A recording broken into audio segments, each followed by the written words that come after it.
نبی صلی اللہ علیہ وسلم سے سوال کیا گیا کون سی نماز سب سے افضل ہے، تو آپ نے کہا جس کا قیام سب سے لمبا ہو۔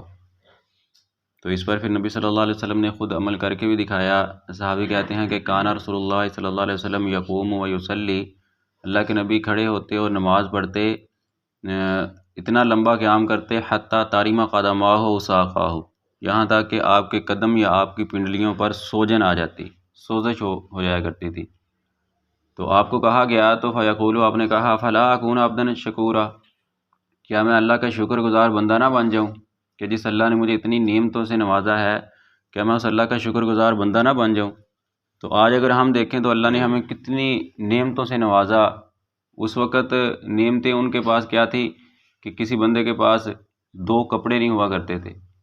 صحابہ کے پاس، ہر کسی کے پاس، اللہ کے نبی سے آ کے پوچھتے ہیں کہ اللہ کے نبی کیا ایک کپڑے میں نماز ہو جائے گی؟ تو آگے سے اللہ کے نبی پوچھ رہے ہیں کہ کیا تم میں سے ہر کسی کے پاس 2 کپڑے ہیں؟ تہبند کے ساتھ اوپر والی چادر بھی ہر کسی کے پاس موجود ہے۔ تو اتنی نعمتیں ان کے پاس نہیں تھیں، اس کے باوجود اللہ کے نبی کہہ رہے ہیں فلا اکون عبدا شکورا، کیا میں اللہ کا شکر گزار بندہ نہ بن جاؤں۔ اور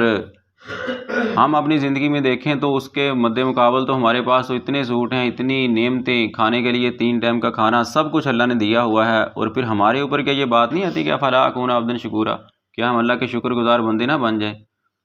کیا روزانہ 24 گھنٹوں کے اندر کوئی ایک نماز ہماری ایسی ہونی چاہیے جس میں کوئی لمبا قیام ہو،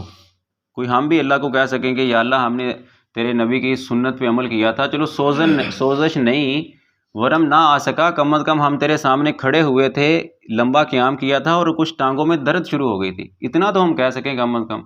چلو ایک دن میں نہیں تو ایک ہفتے میں کوئی ایسی نماز ہونی چاہیے جس میں اتنا لمبا قیام ہو، جتنی ہمیں صورتیں آتی ہیں اس کو اتنی کو بار تو ہم پڑھ لیں کہ اللہ کے سامنے یہ کہہ سکیں یا اللہ مجھے تھوڑی سی نماز پڑھنے سے تھکاوٹ ہو گئی تھی اور میں نے وہ نماز تیری رضا کے لیے پڑھی تھی۔ ہفتے میں نہیں تو کوئی مہینے میں ایک نماز ایسی ہونی چاہیے، کوئی زندگی میں ایک نماز ایسی ہو کہ جس کے بارے میں ہم یہ کہہ سکیں یا اللہ یہ صرف تیری رضا کے لیے تھی اور میں نے اپنے آپ کو اس نماز میں تھکایا تھا، کیونکہ ہمارے نبی نے اپنے آپ کو تھکایا تھا، پاؤں میں، پنڈلیوں میں سوزش آ جایا کرتی تھی اللہ کے نبی کے، اور میں نے اس سنت پہ عمل کرتے ہوئے اپنی زندگی کی کوئی ایک نماز یا کوئی سالانہ ایک نماز، کوئی ماہانہ ایک نماز میں نے ایسی ایک پڑھا کرتا تھا کہ جس میں تیرے نبی کی سنت پہ عمل کرتے ہوئے میں نے اپنے آپ کو تھکایا تھا، اپنی ٹانگوں پہ ورم آیا تھا، یا کم از کم ٹانگیں تھک گئی تھی نماز پڑھتے پڑھتے۔